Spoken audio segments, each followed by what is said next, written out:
everyone, I'm Lisanne Miller with W Cushing and Company, and it's Third Thursday with Lisanne, and I'd like to thank Rug Hooking Magazine for putting on Third Thursdays with Lisanne.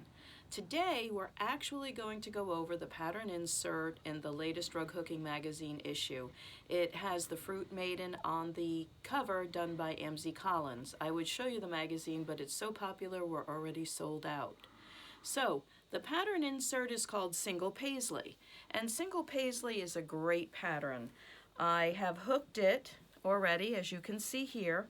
Today we're going to go over how to hook it and some color plans.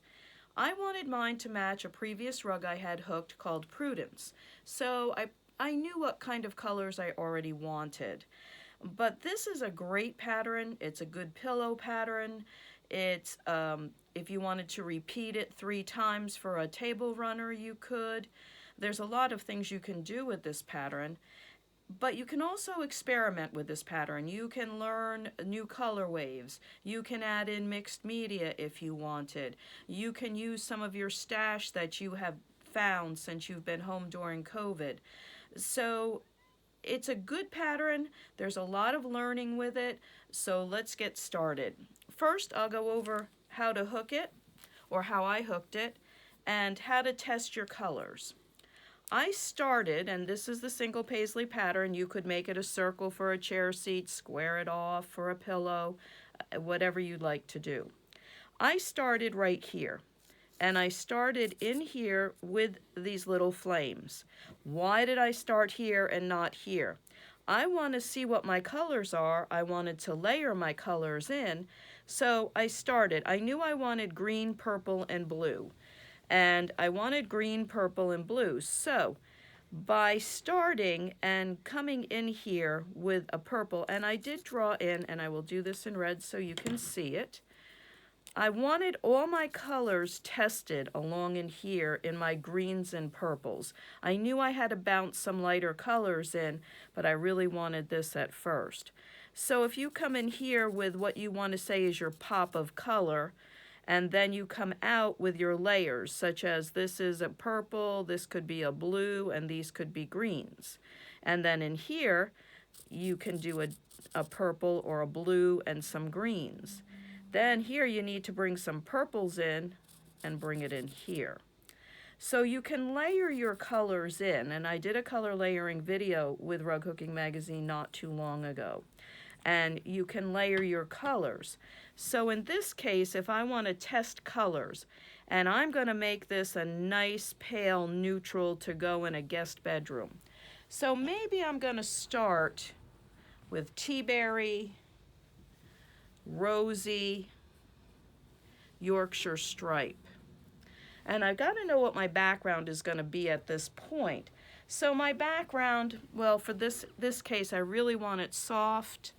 So I may take Dune or Latte. And in this case, I'll pick Latte to make it simple. So I would layer these colors in to test how they work.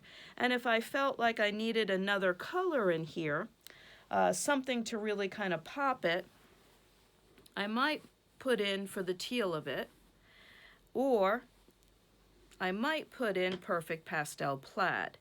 So I could test the colors along in here, see what I like. Also, if I'm going to decide if I want mixed media, I'm not going to make the whole thing mixed media, but these little inserts in the flames would be a great way to start, and I could pop it with a burgundy velvet, or I could pop it with a great khaki green. And that's a nice start to it. Maybe you don't want to use that and you want to go with something else. Then Bowl of Cranberries, which is one of our dyed Wool of the Months, Bowl of Cranberries really makes a beautiful soft palette. This is great if you have a couple getting married and want to give a wedding gift. It really works very, very well. So this is where you test your colors, your majority of your colors. And layering in colors, so maybe you have other little nibs and nabs and you want to put another little burgundy in here and another little layer of color in here, another little layer of color here, here, and here. So that would be you would come in here maybe with a cranberry, just like that. Your next color could be Yorkshire stripe. But then you figure, oh, this is a little dull, and I know I'm going to have green in here for the leaves. So I'm going to go to Great Green Pastures, and I'm going to put a green line in here. Then I'm going to continue and outline here with rosy and finish this flame with tea berry. And I might only use tea berry right here. And these are the colors. I know I might bring them forward. I probably will bring them forward, so that would work really, really well. So once you start on the flame, on the little flames, the next thing you've got to figure out is your first paisley. Don't go to the big paisley right away. So now we're going to go to the smaller paisley. And that's where I introduced greens, a dark green, and then I used a plaid that I could dissect. So what does that mean? The plaid that I actually used is spring plaid, and I had dissected it earlier for my Jack and Jill. So I only took the yellow to give it a little glow, and I used 2 of my greens from here into this. So this is my first color wave. Here's my second. Now I know I need some lights in here because this is looking pretty dark. So I know I needed to add in, and this is actually rosy in here. That's actually the wool rosy. And so now I go to this side. I know I need my greens. I know I need some lights, so I introduced rosy in here. But then the old trick of adding colors, a little bit of color into the vein, just a little bit of color into the vein, works. That's an old trick that we've done for years, and that ties this in with this and with this. Now where this is on your pattern is right here. So these are the little veins, and you can add them in like I've done. This I kept with only the 2 layers in the vein. So this is the one color, this is your second color, and then I picked one of my purples, one of my greens to pop it. That's one surefire way of making sure you tie down here up to the top, because you have introduced a new color. So just whatever you have left over, keep aside. And I just kept it to 2 colors, kept it very distinct, made it as heavy kind of or uneven as it is drawn, because that gives it a wave. If I felt it needed to be tipped, or if I wanted it to be tipped, I would tip here, I would tip here, and I would tip here. Now for the single paisley that's sitting here, what I did is I picked a light color to make it sink in. Then I used outline as a key in one color, and then finished in a medium color. So this in the red is my darkest color right there. I ignored these flames. I took them out. That's your prerogative to put them in. They can match these flames. I would say they would. But I took them out because I thought it gave the pattern a better look. So you've worked your colors. Now you know your leaves are going to have to match. Now we're going to go across. Your leaves are going to somewhat match this paisley. Again, here's that vein in the leaves that you can use to tie in with little colors. And I did not layer a lot of colors. I used spring plaid. I let the wool do the work, and I hooked it. You have to be very deliberate with this. You have to make sure your points are points. You have to make sure that this is very defined, because what color you pick for here has got to go into each of these points. So this is a very defined piece. But notice I stopped it there. I took this as a separate color. Okay? So make sure these are very well defined. Since I had the light colors here, I brought my light colors up here. So here's my green leaves we just talked about with the veins. I took my light colors right up here, and I used my greens and the blues. So again, by outlining, I made sure that these would stand up. I needed some light up here because it was down here, and then I just used a blue from the background in here. I avoided this. I felt it was too close, and just took these from my flame. Now, this leaf should work the same as this leaf. So now we've got all of this in. We haven't picked this background because this background, while people don't realize it at first, this background actually seeps down into here. Okay? This background seeps all the way in.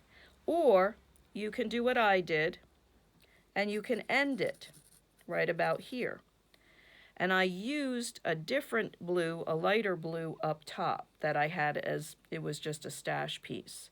So you can make this all the same color or end it right here. This is a good end with this point coming in and coming across. So you've got all of this in. We left the hard piece for last. And that's a good thing because now this is the end of the piece. You have to make sure whatever's on the top folds over to the bottom and that everything ties in. This is what we call the unifier. This will unify all the colors in this small piece. So you take and you say, well, I do like the light. I want the purple. I haven't really used my purple in here. I'm going to come down with that. So you know your lights are going to go, and I'll use red to make the lights. So you start with your lights. And these are your lights. And if you have to color them in to see them, that's no crime. Nobody's going to know, and it makes it easier for you to hook. Like that. Okay. So there's your lights. Your lights are all coming in that way. I made this a leaf because I needed a dark green down here. I put a vein in it and I made it a leaf to tie my dark greens from here to finish it off down here. Now that I put the red in, you can really see it. The problem is you've got to make sure you have enough variation. You may need 2 colors or a dyed piece of wool or a mixed media and a wool because they overlap each other. So if you're going to use 2 values or a light and dark, you make sure you put, this would be my dark, so that comes in first. Then I come out here and I do another color so that it stands out, another value of the color. Then it's hooked. You start with your background. The background is done in an echo. It's done in an echo to your square because you really want all of these curves to show up in your background. And your background should not compete. It should be a quiet background, what we call a quiet background. And you just echo it all the way out to whatever size or whatever line you've put in. This is where the echo of the pattern reflects back into the pattern. So here it is. We started here, we went here, we went down here, then we moved inside. Inside we did all the elements first, then filled in the background. This is the last piece. This is the unifier. This is where you tie your colors in that you've used. And by coloring in your pattern this way to show your pop of color, your darks, and then your lights, it becomes easier to hook. You don't have to guess as much and you can see it right there. So this is the roadmap to hooking the single paisley. Now let's look at some color plans.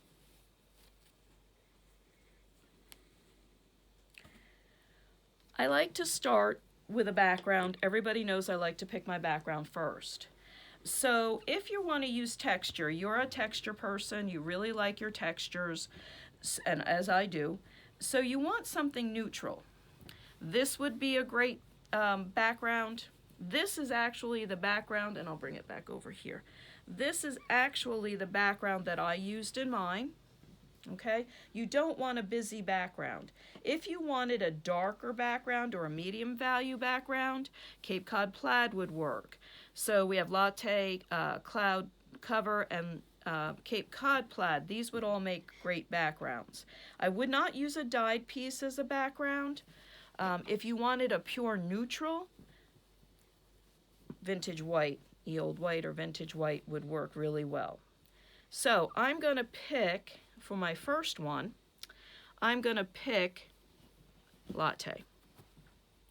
So with latte, it is a herringbone. It is a tone-on-tone herringbone, so you get some motion, not a lot. I've already picked my initial colors. I know that rosy can't go right next to latte because it's so close, but it can be a highlight color. And so I'm going to layer my values in. I know I want a green. Now I'm going to go with Great Green Plaid. If you remember from hooking the pine trees, there's two color waves here, the olive and then the sagey green. So I know I can cut this and split it and get a lot of colors of green in there. If I wanted a softer look, I could go with shades of sage. Again, a stripe that has a lot of color and can be cut with the stripe and against the stripe to add color. And maybe we can use both, just like that. So I've started the palette. Now I need a pop. I could go with bowl of cranberry to pop it, and that's okay, but I really, really like raspberry burst as my pop. And if I put it down here, it looks really nice. So this would be my palette. Maybe you don't like raspberry burst, it's not your color. Well, then you could come in here with a Bordeaux, use the Bordeaux velvet, or because we're using the sagey greens, maybe this is a piece for a wedding couple, you want to put some blue in, you could come in with a blue velvet, and that would work really well. Another way to pop color, and we'll go back to bowl of cranberry, because I like bowl of cranberry with it. So here's bowl of cranberry, but I want another little pop. I can always outline with a metallic. That really pops up your textures, and here's your palette for one color plan. So this would be one color plan, and I'll move it over here so you can see it later on. Okay, so suppose you want some kind of a purple, green, blue, Nantucket looking pillow. Here's cloud cover. I would use that as my background.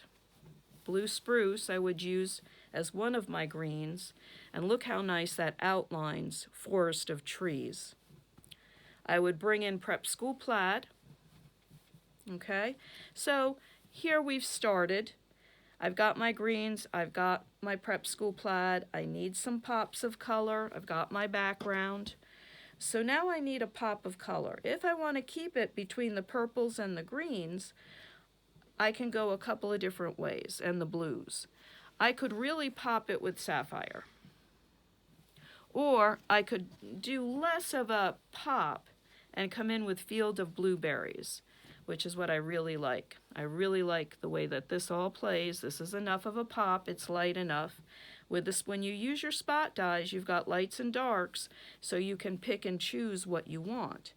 If I wanted to pop it a little bit, again with just say some velvets, I can choose my velvet. The dusty blue looks really pretty. I could go with the denim boho. I can go with the khaki, which really looks very pretty.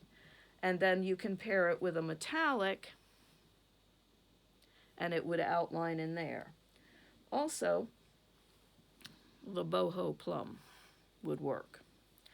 So this is another color plan, popping it as you see fit. Now, neutrals are great, and this is a good way if you haven't worked with a lot of neutrals. You may want to work with some and then continue along. So for that, you may want to start with the old white, vintage white. Then you would come in with Country Hound, Dune. Yes, it's very close, but if it's not right next to it, you're okay. You could come in with Cape Cod Plaid as your dark. Now you're saying, well, I like the neutral, but, you know, Lisanne said we need a pop of color. So you can pop your color for the teal of it, because if you put it next to Country Hound, it's a very stately. Okay? And then you could pop it with a gray velvet if you wanted, or if you had some other neutrals, you could take this away and pop it with another neutral, another gray. Now, here is white cap, and this would really work because white cap hooks a lot grayer than it looks, but just has a hint of blue. So this is for a more neutral look, a very soft look, no mixed media if you didn't want it. And you get a lot of oomph out of Dune and out of white cap. So maybe you want to play in the jewel tones, and you want to go in your jewel tones and you want to play with some spot dyes. So to go along with the blue and the green and to really pop it, these are the first colors. And I'm going to borrow this from over here. So here's your colors. They're your colors. They're very bold. You need some, where I used rosy, you need some highlights. Vinca Vine would really highlight this. So Vinca Vine would be your highlight, bowl of cranberries, then you have luscious green and sapphire. And there's a nice jewel tone palette, but you've got to put it on a very, very calm background, a background that has very little to compete with it. So you could use Dune, so you have some motion, and you can also put in the Amari Gold. So here's your colors. Here's your jewel tone. This is your little pop of color. Your background has to be very quiet. You could go with Dune. You could go with vintage white to make it even bolder look. Or you could go with latte and just let the colors sing for themselves. I would not put a color as a background into here, because once you do, one of the jewel tones will become more predominant than the other. So what do I mean by that? If I was to use shades of lilac there, then all of a sudden you see more of the sapphire than any of the other colors. So when you use such bold hand-dyed pieces, then you really, really need to keep it with a calm background. Another pop that would be a lot of fun to do, just for a fun spring piece, because we all need color this time of year, would be, again, keep it in a simple background like Dune. Then you have your greens, and you may want, and this is grassy green, and you may want to put in hillside for that. Then we have glistening mountains, a little bit of glitter hidden in there. We have raspberry burst. So here's your colors. You may want to put in an Amari Gold, and you see how pretty they all work together with a calm background. In this case, because they're such bright, happy colors, I might add in a metallic. I would probably add in a metallic just to tie it all in, just to give it a little bit of pop. I wouldn't put a velvet in because these colors are so rich, but I might put a little metallic in to pop. So these are bright, happy colors. Then, if you really like to keep and you want to use it multiple different ways, or you're giving it and you really want to use plaids and textures, then you go into something like this for one color. Again, you cut it both ways. You get a lot of use out of it. You may want to add in your perfect pastel plaid. This could be your neutral background because this really hooks beautifully. So then you're going to take, we've taken the blue out of here, so then you may want to take some of the other colors out of the perfect pastel plaid and just create a nice calm piece, but using all textures. So your options are what you feel like you want to hook. You can go bold, you can go bright and merry, you can mix your textures and your dyed. You can, by using your textures as your background, you can pop your dyed wools and showcase them on a nice, simple palette. You have bright, you have jewel tones, more neutrals, soft and subtle, and then this is just more of a nautical look with your blue, green, and purple. Your highlights can come in any color you would like, and you can add any of the mixed medias that you would like to add. So I hope this has given you some direction on how to hook the single paisley and what to do with the single paisley. You can embellish it as you see fit. We'd love to see your finished pieces when you're done with them and what you've done with it. And you can just have fun with it, experiment, play, and at the end you'll have a great piece. I did make mine into a pillow. Mine was made into an envelope pillow, so I can just put the pillow in and out, and it will sit in the rocking chair where the Prudence rug is in the bedroom. So, until next month, I hope you have fun, you're well, be well, stay well. In March, since it's St. Patrick's Day and everybody likes to be Irish, we're going to go over how to hook simple Celtics. So we'll see you third Thursday in March, and get your Celtic on. Thank you. Have a good time.